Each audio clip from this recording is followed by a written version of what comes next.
नमस्कार, स्वागत है आपका फायदेमंद फंड्स में। मैं हूं नीरज और आज हम बातचीत करेंगे एक नए फंड के बारे में। उसका नाम है Baroda BNP Paribas large cap fund और जिसे मैनेज कर रहे हैं जितेंद्र श्रीराम जी। काफ़ी लंबे अनुभव से इसको देख रहे हैं। तो लार्ज कैप पे इसलिए हमारा मन कर रहा था आज बात करने का और आपकी मुलाकात कराने का जितेंद्र जी से, क्योंकि बाज़ार जो है ना इस समय दो तरह के व्यूज़ चल रहे हैं। कुछ लोग कह रहे हैं कि काफ़ी महंगा है, कुछ लोग कह रहे हैं कि नहीं, अभी आप वैल्यूएशन के हिसाब से देखेंगे, अर्निंग्स के हिसाब से देखेंगे तो 2018 के आसपास ही है। मिड कैप में बहुत ज़्यादा तेज़ी है, लार्ज कैप अभी भी सस्ते हैं। तो हमने सोचा कि लार्ज कैप फंड के बारे में बात किया जाए, तो जितेंद्र जी से बेहतर और कौन सकता है हमें समझा सकता है। तो जितेंद्र जी, बहुत बहुत स्वागत है आपका इस शो में। तो इस शो का मकसद होता है कि अपने फंड मैनेजर से बातचीत की जाए, उसके विचार समझे जाए और साथ ही थोड़ा मार्केट का पर्सपेक्टिव उसके नज़र से क्या है वो समझा जाए। तो पहले तो हमें ये बताइए, आजकल क्या चल रहा है बाजार में, कुछ समझ आ रहा है? बहुत बहुत धन्यवाद नीरज जी। एंड सबसे पहले तो आपके व्यूअर्स को भी बहुत बहुत धन्यवाद मेरे को यहाँ पे आने का मौका देने के लिए। जो आपने कहा बाजार में क्या चल रहा है, देखिए मेन चीज जो है ना इसमें दो तीन जो ब्रॉडर ट्रेंड मैं बोलूं जिस हिसाब से उसमें है। एक तो ये है कि एक तो हमारी एक बड़ी इवेंट पीछे गई है, वो जो इलेक्शन की थी।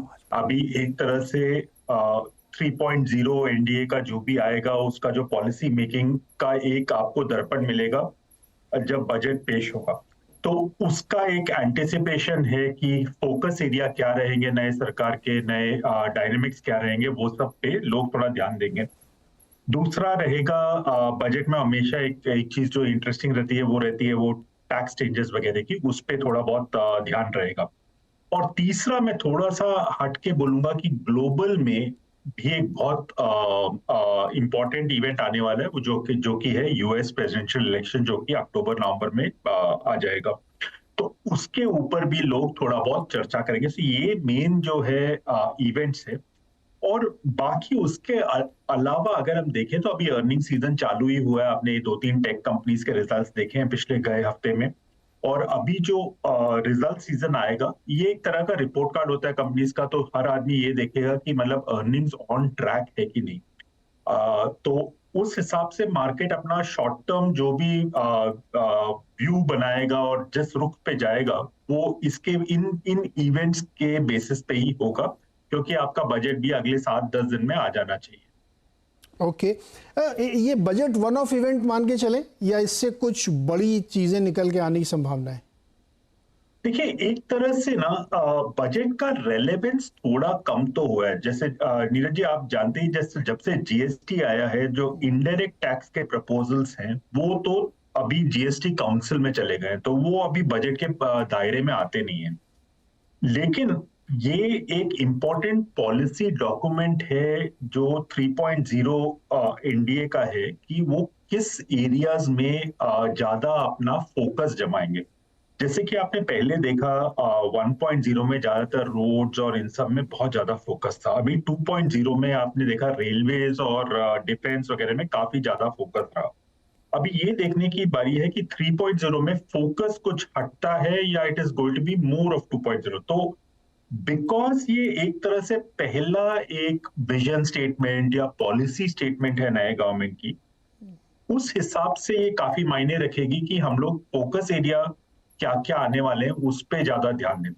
रेट्स वगैरह में यू आर राइट, इसमें बहुत ज्यादा मतलब ये क्या है, ऊपर नीचे छोटे मोटे चीजें हो सकती हैं changes, but more policies focus in सब में ज्यादा ध्यान देना पड़ेगा बजट में।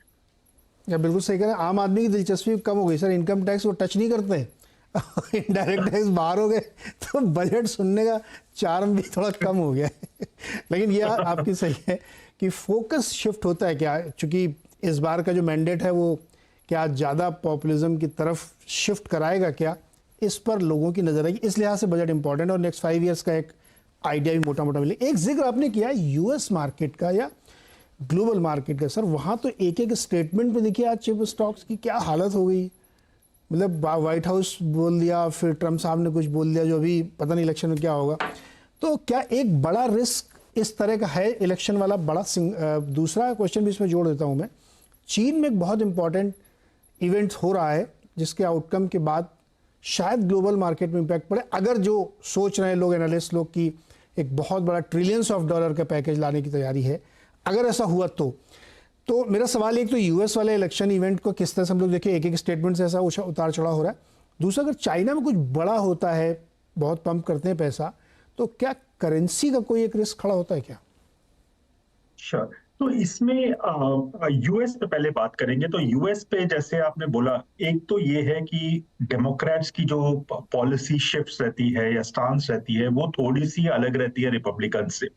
और अगर वो परिवर्तन आता है यूएस के बाजार में, तो एक तरह से हम लोग को भी उस ढांचे में ढालना वो लेना पड़ेगा कि प्रायोरिटी यूएस का शिफ्ट हो रहा है क्या। अभी तक आपने जो देखा है पिछले 4-5 सालों में, नैस्डैक हैज बेसिकली पूरा जो लीडरशिप हुई है वो नैस्डैक लेड रही है यूएस में। अभी ये देखने की बारी है कि कुछ बड़ा मैन्युफैक्चरिंग की तरफ फोकस जाता है क्या यूएस का, बिकॉज ऑलरेडी आपने पहले भी देखा हुआ है ट्रम्प साहब का कि उन्होंने काफी कुछ ड्यूटीज लगाए थे ऑन चाइना और इंपोर्ट्स फ्रॉम, और उन्होंने अभी भी हाल ही में बात भी किया ऑन यूरोपियन टैरिफ्स वगैरह। तो उधर भी ये देखना पड़ेगा कि फोकस शिफ्ट होता है क्या, because that can have a follow through effect, जो बोलते हैं कि आगे चल के क्या होने वाला है और कौन से सेक्टर ज्यादा बेटर करेंगे। दूसरा, उन्होंने ये भी बात की है कि वो ज्यादा यूएस का क्रूड प्रोडक्शन पे ज्यादा ध्यान देंगे और उसको ज्यादा बढ़ाएंगे, तो उसका इम्पैक्ट ग्लोबली क्या होता है।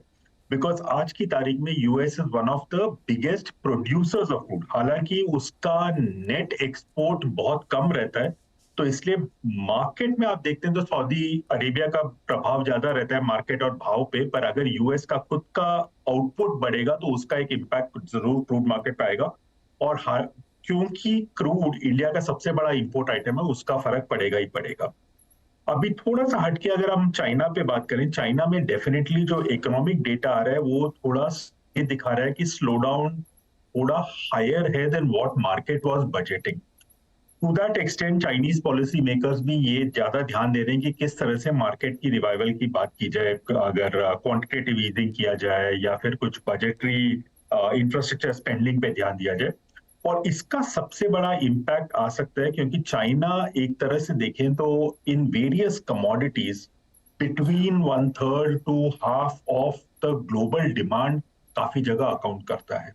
It has been the factory to the world for a long time, और उसके वजह से आपका अगर चाइना में लोकल इन्वेस्टमेंट्स में कुछ ज्यादा दबाव या ज्यादा प्रभाव पड़ता है तो ये हो सकता है कि कमोडिटी प्राइसेस में थोड़ा बहुत स्पाइक आ जाए। तो उस हिसाब से हमको चाइना पे भी ध्यान देना पड़ेगा।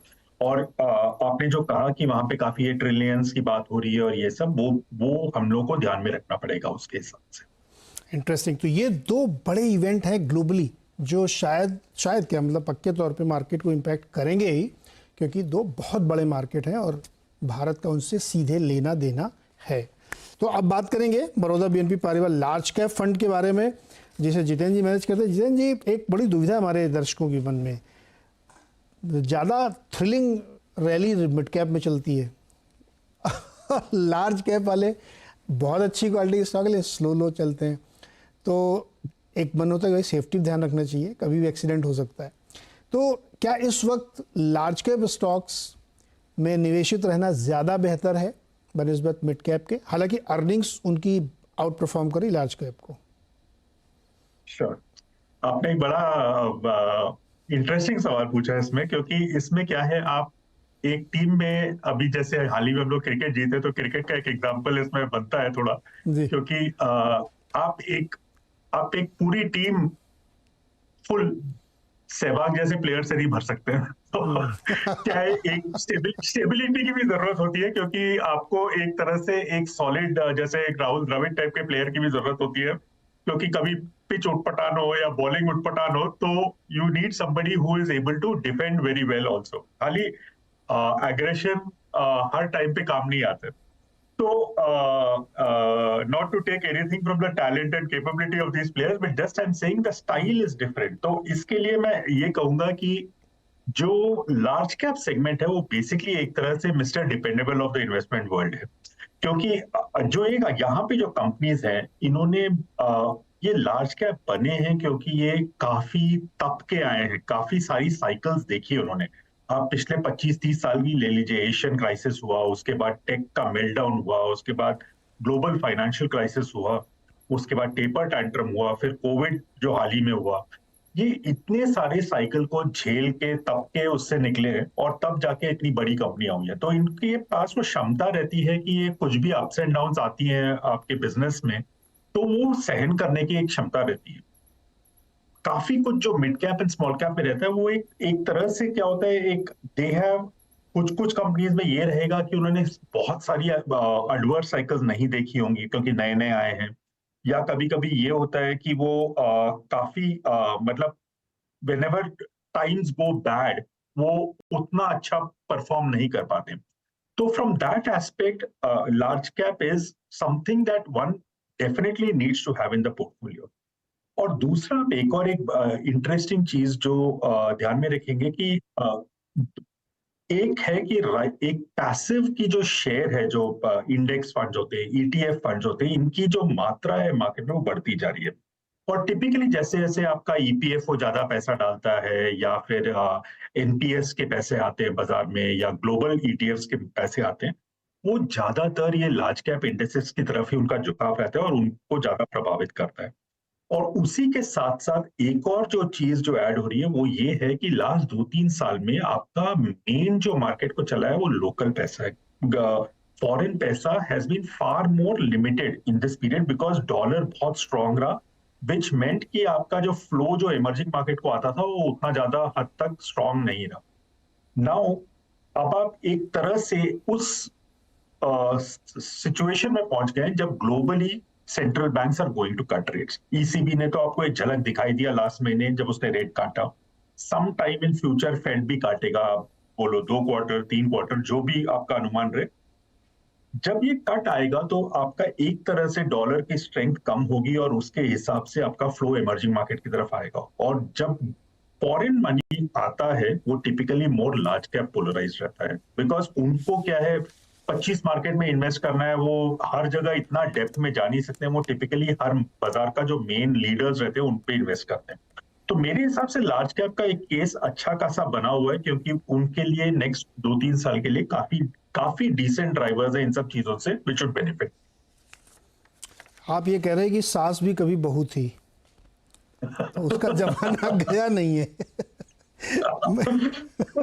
एक क्वेश्चन जितेंद्र जी, जो आपके बोर्ड रूम में डिस्कस होता होगा, अभी देखिए ना जमाना कैसे बदल रहा कल्चरली। आप लोग भी इन्वेस्टर साइकोलॉजी को ध्यान में रखते हुए अपने प्लान्स बनाते होंगे। अब वर्ल्ड मतलब 5 डे मैच के बजाय लोग T20 में ज़्यादा फोकस, उसी में ज़्यादा पैसा बन रहा है लोगों का। रील्स में लोगों का फोकस है, बड़े बड़े शोज़ में किसी का इंटरेस्ट नहीं है। आपने देखा कॉफ़ी की दुकानें बहुत हैं, चाय के इतने बड़े बड़े ब्रांड नहीं, इंस्टेंट कॉफ़ी का ज़माना है। फास्ट फैशन का मार्केट $10 बिलियन से $50 बिलियन की तरफ बढ़ रहा है। F&O का वॉल्यूम इक्वल टू US हो गया है। तो एक जो सीरियस नोट पे एक जो साइकोलॉजिकल चेंज आ रहा है इन्वेस्टर्स के दिमाग में, लोगों के दिमाग में, इसको एड्रेस कैसे किया जाए? क्योंकि हम ये चाहते हैं कि सेफ्टी ज़रूरी है। हो सकता है कि कई बार बबल होते हैं, लेकिन सेफ्टी बहुत ज़रूरी है क्योंकि आप वेल्थ क्रिएशन की जर्नी में जब जाते हैं तो थोड़ा सा आपको संजीदा होना चाहिए। लेकिन ये सब चीज़ें हो रही हैं हमारी सोसाइटी में, तो आप लोगों के यहाँ डिस्कस ज़रूर होता होगा बोर्ड रूम में कि यार ये सब नया ट्रेंड निकल के आ रहा है, तो वो कैसे आप लोग एड्रेस करते हैं? इसमें देखिए मैं तो एक चीज सिंपल बोलूंगा कि अगर आप फुल टाइम मार्केट देख रहे हैं या आपको उसकी समझ है, तब आप ये डेफिनेटली ये जैसे F&O सेगमेंट हुआ या जो भी हायर वॉलेटाइल सेगमेंट हुआ वो आप कर सकते हैं। क्योंकि मेनली देखिए आपने क्या किया, आपने ₹10 के सामने ₹50 का या ₹40 का एक्सपोजर ले लिया।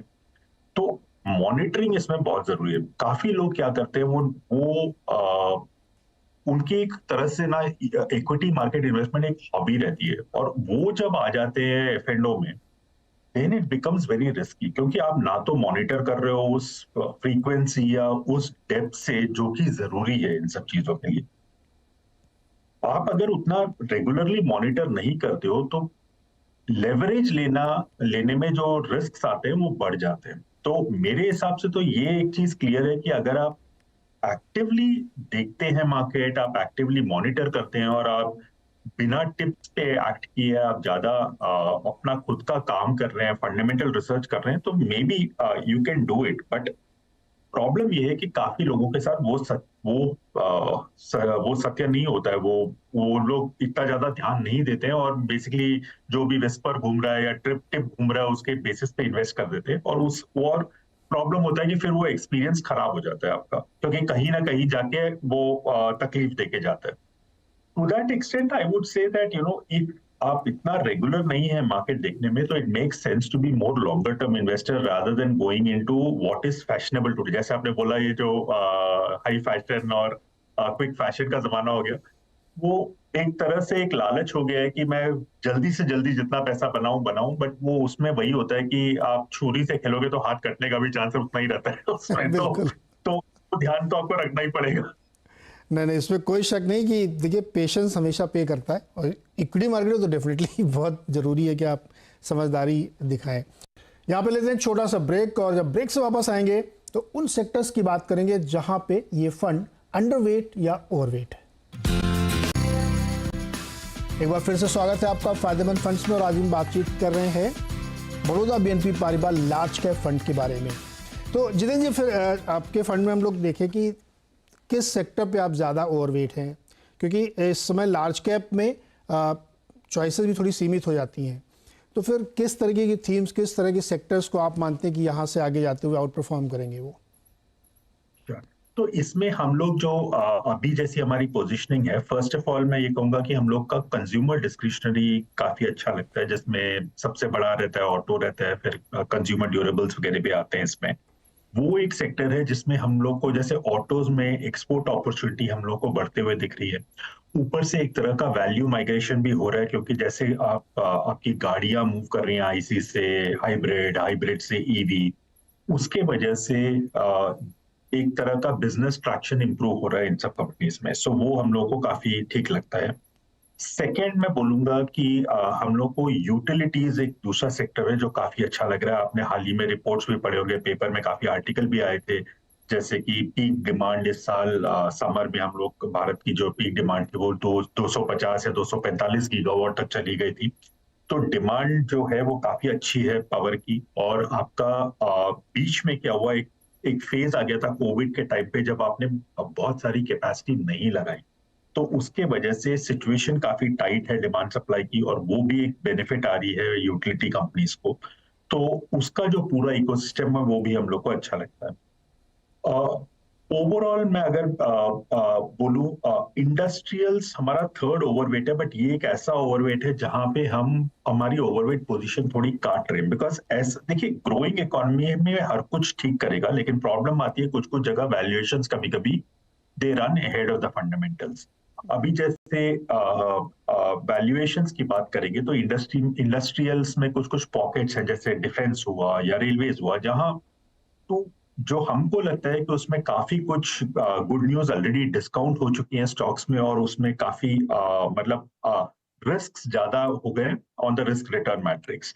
हम लोग को पावर सेगमेंट अभी भी ठीक लगता है, इंडस्ट्रियल सेगमेंट अभी भी ठीक लगता है, तो हम लोग थोड़ा सा उधर बदलाव भी ला रहे हैं, और उसके साथ साथ थोड़ी सी हमने ओवरवेट पोजीशन भी काटी है।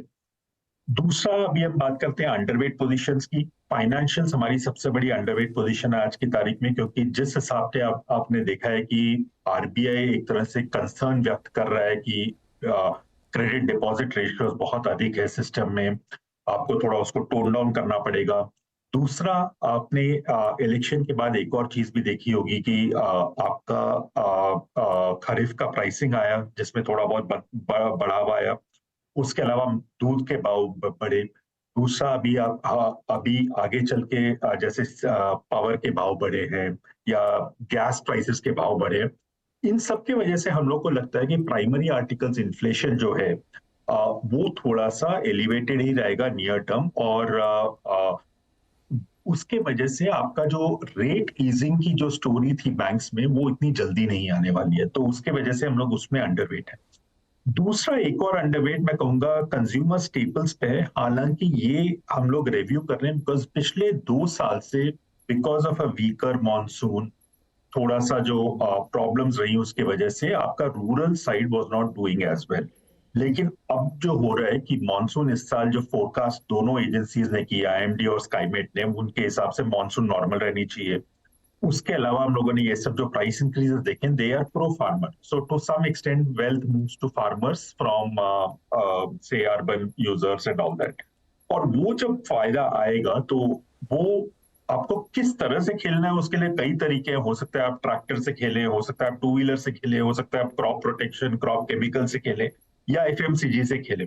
But something we are very actively seeing कि अगर इधर कुछ पॉलिसी चेंजेस पॉजिटिव दिशा में होती है तो हम लोग को इसमें क्या लेना चाहिए। जी सर, बहुत इंटरेस्टिंग मुझे लगा कि बहुत कम फंड मैनेजर है जो एक्सेप्ट कर रहे हैं कि हम फाइनेंशियल्स पे अंडरवेट हो रहे हैं थोड़ा, क्योंकि वेटेज है तो सबको लगता है कि वो वेटेज ही रहना चाहिए।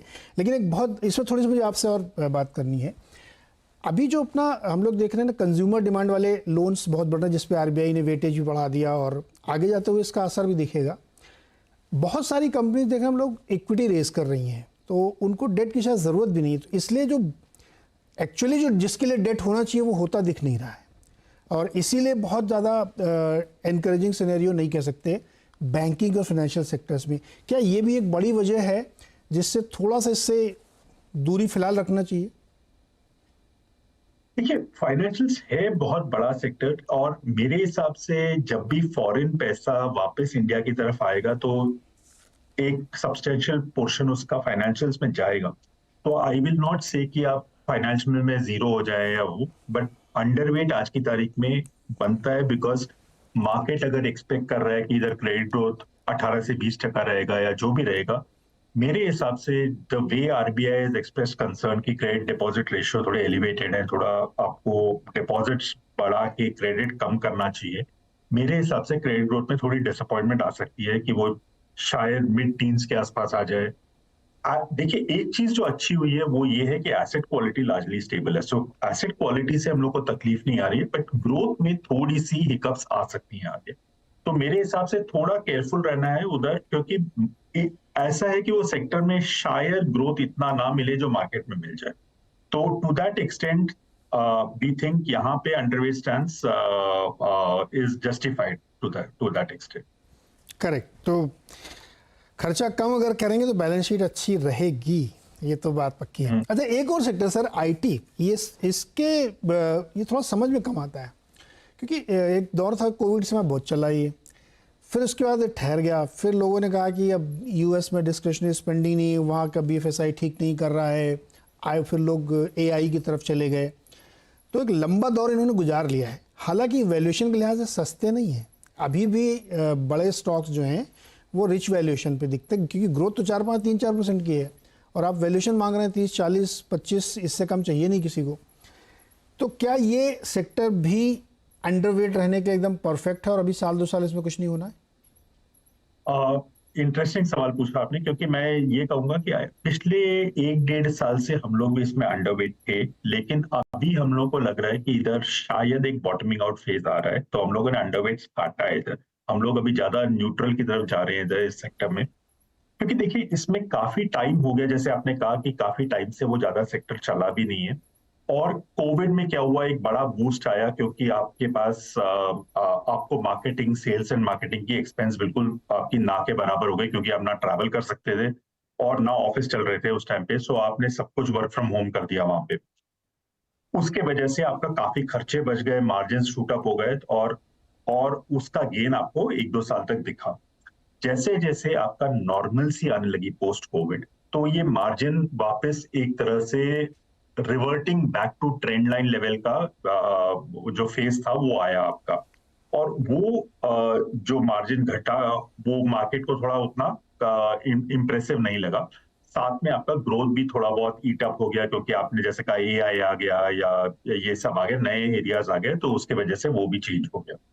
But what we are feeling is कि इतना टाइम ये नहीं चला है, और अभी क्या है, धीरे धीरे at least if we look at order flows, we are starting to see to measure जो अर्ली इंडिकेटर रहते हैं। वो एक है कि ऑर्डर फ्लोज पिकअप हो जाए, जो कि होने चाहिए, और जैसे जैसे यूएस में रेट कट आएगा, थोड़े बहुत ऑर्डर्स का केपेक्स की तरफ झुकाव भी ज्यादा रहेगा, so people will conclude more orders and all that. दूसरा जो रहता है कि एक दूसरा इंडिकेटर रहता है कि how is staffing shaping up. और हम लोग को लग रहा है कि जो डेटा पॉइंट्स आ रहे हैं स्टाफिंग के, people have again slowly started recruiting back from the last year, जब आप हर क्वार्टर देखते थे कि पीपल वेयर रिड्यूसिंग वर्कफोर्स। अभी क्या है, वो एक तरह से बेस फॉर्म हो गया और अभी से यहाँ से थोड़ा बहुत एडिशन आ रहा है। तो हम लोग को दोनों वजह से लग रहा है कि टेक प्रॉब्ली एक बॉटमिंग आउट फेज में, शायद एक आध क्वार्टर और ऐसे ही गुजारे साइडवेज, बट इवेंचुअली थोड़ा ग्रोथ पिकअप आएगा, तो इसमें थोड़ी बहुत पॉजिटिविटी आनी चाहिए। ओके सर, एक फार्मा वाला सेक्टर बहुत बड़ा है और उसमें तो बड़ा बड़ा मुश्किल होता होगा लोगों को समझने में भी कि किधर जाएं उसमें। क्या वहाँ पे कोई बड़ी स्टोरी डेवलप होती हुई दिख रही है आपको, कंसिडरिंग कि यूएस में भी एक चेंज आने वाला है या आ सकता है और अपने डोमेस्टिक प्लेयर्स में? हाँ, इसमें एक जो यूएस के साइड से मेरे हिसाब से दो चेंजेस आ रही हैं। एक तो ये चेंज है कि एक टाइम पे हम लोग जब वो एपीआई की बात करते हैं, जो एक्टिव फार्मास्यूटिकल इंग्रेडिएंट जो मेन रहता है, जो इंडियन कंपनी सप्लाई करती हैं, उनमें annual double digit price erosion हो रहा था। आज की तारीख में वो प्राइस इरोशन कम होके तकरीबन सिंगल डिजिट्स में आ गया है। तो जो मार्केट एक तरह से अजम्पशन लेके बैठी थी कि हर साल डबल डिजिट फॉल आएगा एपीआई प्राइसिंग में, रुपीस पर केजी या डॉलर पर केजी, जैसे भी आप गिन लें, वो प्राइस कटौतियां जो है वो कम हो गई हैं, तो वो एक पॉजिटिव है। दूसरा एक और फैक्टर जो एक पोटेंशियल रखता है पॉजिटिविटी के लिए, वो ये है कि यूएस में कंसिडरेशन है कि हम लोग चाइना से जितना खरीदते हैं उसको हम कम करें, मात्रा कम करें over a period of time. अगर वो एक्टिवली कंसिडर होता है, and specially it is more relevant because वहां पे एक चेंज ऑफ एडमिनिस्ट्रेशन भी होने वाला है, अगर वो होता है तो it can be very interesting to see because India is one of the largest API suppliers in the world. So what could be actually disadvantage China could become advantage India. तो अगर वो दोनों ट्रिगर प्ले आउट होती है तो pharma में काफी positive sentiment आ सकती है। तो that is something we have to keep in mind. मेरे पास आज की तारीख में ये सारे जवाब है नहीं कि वो रेगुलेशन कैसे प्ले आउट करेगा या क्या है, but I would definitely keep it on my radar at this point of time. Okay Jitendra sir, बहुत मज़ा आया बातचीत करके आपसे और बहुत सारी क्लैरिटी। तो जो इसके निवेशक फंड वाले लोग हैं, दर्शक लोग, वो उनको मज़ा आता है जो कि उनको अपॉर्चुनिटीज़ कम मिलती है कि वो अपने फंड मैनेजर की सीधे सीधे सुने। तो आई होप कि आप लोगों को बहुत कुछ समझ में आया होगा, सीखने को मिला होगा मार्केट और फंड के बारे में। सर बहुत बहुत शुक्रिया हमारे साथ जुड़ने के लिए और बहुत शुभकामनाएं आपको। बहुत बहुत धन्यवाद आपको भी, थैंक यू सो मच। तो ये था इस हफ्ते का फायदेमंद फंड। अगले हफ्ते एक और नए फंड और फंड मैनेजर से आपकी मुलाकात होगी। तब तक के लिए हमें इजाज़त दीजिए। नमस्कार।